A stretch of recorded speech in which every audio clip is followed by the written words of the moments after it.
Usul Prabowo ke Ukraina coreng muka RI, tercium-cium bau fatalisme.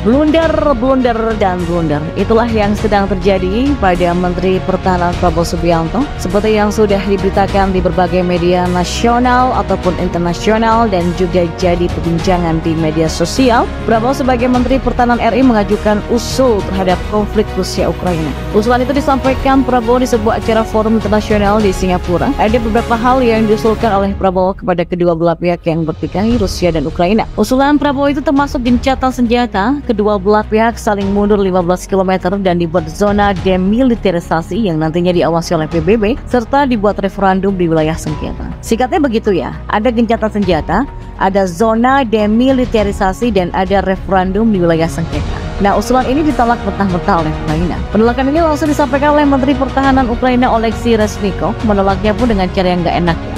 Kata-katanya gak enak banget. Menurut Reznikov, usulan Prabowo itu aneh. Kami tidak butuh mediator seperti ini datang ke kami dengan rencana aneh ini. Begitu kata-kata Reznikov. Bahkan menurut Reznikov, usulan Prabowo itu terdengar seperti usulan Rusia, bukan usulan Indonesia. Ya, tidak hanya pihak Ukraina yang menolak usulan Prabowo itu ya. Usulan itu juga mendapatkan kritik dari Kepala Kebijakan Luar Negeri Uni Eropa, Josep Borrell. Menurut Borrell, perdamaian yang dibawa ke Ukraina itu harusnya merupakan perdamaian yang adil, bukan perdamaian penyerahan.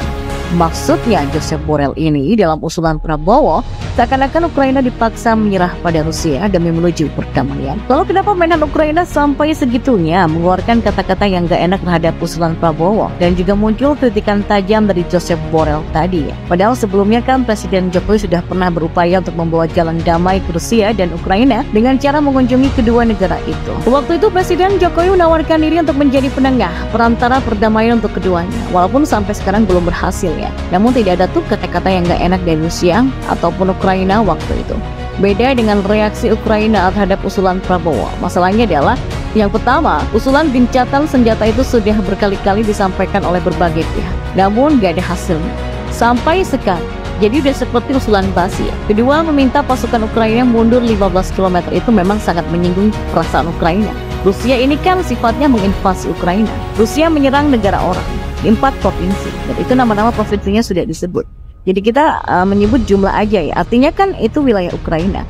Kalau ada tentara Ukraina di 4 provinsi itu, sifatnya ya buat mempertahankan wilayah negara mereka sendiri toh, masa diminta mundur? Kayak apa gitu loh. Prabowo seakan-akan ngomong berhentilah berjuang mempertahankan negaramu. Ya Ukraina mana mau terima. Dan ketiga, soal referendum di wilayah sengketa. Ini juga mendapatkan reaksi negatif dari jubir Kementerian Luar Negeri, Oleg Nikolenko. Nikolenko menegaskan bahwa tidak ada wilayah sengketa antara Ukraina dan Rusia untuk melakukan referendum di sana. Itu kan wilayah pendudukan, di mana Rusia melakukan kejahatan perang. Rusia menginvasi wilayah Ukraina, nyaplok, terus wilayah yang dicaplok itu diminta untuk menggelar referendum. Kan nggak masuk akal. Oke, kita analogikan dengan wilayah Indonesia. Misalnya Australia menginvasi 3 provinsi Indonesia, yakni Bali, NTT, dan NTB. Jadi Australia mencaplok 3 provinsi itu, terus TNI tentu saja diturunkan ke Bali, NTT, dan NTB toh ya, untuk mengadakan perlawanan. Nah, untuk berusaha merebut kembali ketiga wilayah itu, tiba-tiba datang usulan dari negara lain, misalnya dari Malaysia. Nah, misalnya nih, Menteri Pertahanan Malaysia ya bilang begini, oke, kami usulkan pertama gencatan senjata, yang kedua masing-masing pasukan militer mundur 15 km agar dijadikan zona demilitarisasi. Yang ketiga, adakan referendum di wilayah sengketa. Kebayangkan gimana ngawurnya usulan ini, gimana menyakiti hati Indonesia, menyinggung perasaan bangsa Indonesia. Lawang itu kan TNI di Bali, NTT dan NTB itu kan sedang mengusir penjajah dari tanah Indonesia. Lah kok disuruh mundur? Terus wilayah sengketa itu maksudnya apa? Nggak ada wilayah yang disengketakan, karena ketiga provinsi ini merupakan wilayah Indonesia yang diinvasi oleh negara luar Australia. Masa iya terus rakyat Bali, NTT, dan NTB diminta untuk ikut referendum? Ditanya mau ikut Indonesia atau Australia, wah, Indonesia nggak bakalan mau dong. Nah, itu analoginya sangat jelas bahwa usulan Malaysia ini merugikan Indonesia dan menguntungkan Australia. Kita balik ke dunia nyata. Usulan Prabowo itu merugikan Ukraina dan menguntungkan Rusia. Makanya disebut seperti rencana Rusia. Saya nggak yakin tuh kalau Prabowo sudah membicarakan usulan ini dengan pihak Kementerian Luar Negeri, ya Bu Retno Marsudi. Nggak yakin saya. Karena memang usulan ini begitu blunder dan ngawur. Selevel Menteri Luar Negeri Ibu Retno nggak bakal menyetujui usulan semacam ini. Yang terlihat adalah bahwa pihak Prabowo seakan-akan mempromosikan diri Prabowo sendiri terkait usulan. Bisa dilihat dari cuitan Daniel Anzar, jubir Menteri Pertahanan yang juga kader Gerindra. Daniel Anzar membagikan usulan Prabowo itu lewat cuitan di akun Instagram media sosialnya dan menyebutnya sebagai resolusi berani Prabowo. Jadi memang seperti mengkampanyekan diri Prabowo ya. Sementara kita semua tahu bahwa Prabowo merupakan capres dari Gerindra, bahwa usulan itu dari pihak Prabowo sendiri juga dikuatkan oleh kritik dari Komisi 1 DPR yang diwakili oleh Ketua Komisi 1 Mutia Hafidz dari fraksi Golkar. Komisi 1 meminta agar Menhan Prabowo untuk berhati-hati dalam menyampaikan opini khususnya terkait dengan konflik geopolitik antara Ukraina dan Rusia. Komisi 1 mengingatkan bahwa posisi Indonesia dalam konflik itu sudah jelas bahwa kita menentang invasi Rusia dan mendukung kedaulatan dan integritas teritorial Ukraina. Indonesia telah menyetujui resolusi PBB yang meminta Rusia mengakhiri pemusuhan dengan Ukraina. Dan Indonesia juga meminta Rusia menarik mundur pasukannya dari Ukraina. Sangat jelas ya sikap Indonesia ini. Usulan Prabowo itu disebut DPR sebagai opini. Artinya yaitu opini dari Prabowo sendiri. Kemudian soal referendum. Beberapa bulan setelah menginvasi 4 provinsi Ukraina, Rusia membuat referendum di keempat wilayah itu. Dan hasilnya, menurut pihak Rusia, mayoritas penduduk 4 provinsi itu mau bergabung ke Rusia. Referendum itu disebut sebagai akal-akalan Rusia untuk mendukung serbuannya ke Ukraina. Dan sikap Indonesia waktu itu juga sangat jelas. Kementerian Luar Negeri RI menegaskan bahwa referendum buatan Rusia itu melanggar prinsip piagam PBB dan hukum internasional. Terus sekarang Prabowo malah mengusulkan referendum, kan memang aneh dan berlawanan dengan sikap Indonesia toh ya. Jadi makin jelas nih, usulan ini merupakan opini dari Prabowo sendiri dan isi usulan itu pun berlawanan dengan sikap Indonesia. Nah, di sini saya curiga bahwa usulan itu adalah hasil dari bisik-bisik orang lain dan saya duga orang itu adalah si Fadlizon ikan buntal. Tahu dong betapa Fadlizon ini memuja Rusia dan Vladimir Putinnya.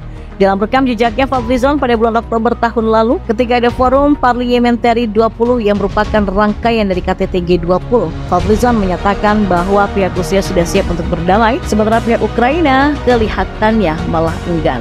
Ya memang omongan si Fadlizon ini ditertawakan oleh perwakilan parlemen Ukraina, disebut tidak sesuai dengan konteks, menyebut narasi Rusia siap damai adalah murni manipulasi. Niatnya nggak tulus, bilangnya siap damai, tapi nyatanya terus memborbardir rakyat sipil. Blunder, dan blunder. Itulah yang sedang terjadi pada Menteri Pertahanan Prabowo Subianto. Seperti yang sudah diberitakan di berbagai media nasional ataupun internasional dan juga jadi perbincangan di media sosial, Prabowo sebagai Menteri Pertahanan RI mengajukan usul terhadap konflik Rusia-Ukraina. Usulan itu disampaikan Prabowo di sebuah acara forum internasional di Singapura. Ada beberapa hal yang diusulkan oleh Prabowo kepada kedua belah pihak yang bertikai, Rusia dan Ukraina. Usulan Prabowo itu termasuk gencatan senjata, kedua belah pihak saling mundur 15 km dan dibuat zona demilitarisasi yang nantinya diawasi oleh PBB serta dibuat referendum di wilayah sengketa. Singkatnya begitu ya, ada gencatan senjata, ada zona demilitarisasi dan ada referendum di wilayah sengketa. Nah, usulan ini ditolak mentah-mentah oleh Ukraina. Penolakan ini langsung disampaikan oleh Menteri Pertahanan Ukraina Oleksiy Reznikov, menolaknya pun dengan cara yang gak enak ya. Kata-katanya gak enak banget. Menurut Reznikov, usulan Prabowo itu aneh. Kami tidak butuh mediator seperti ini datang ke kami dengan rencana aneh ini. Begitu kata-kata Reznikov.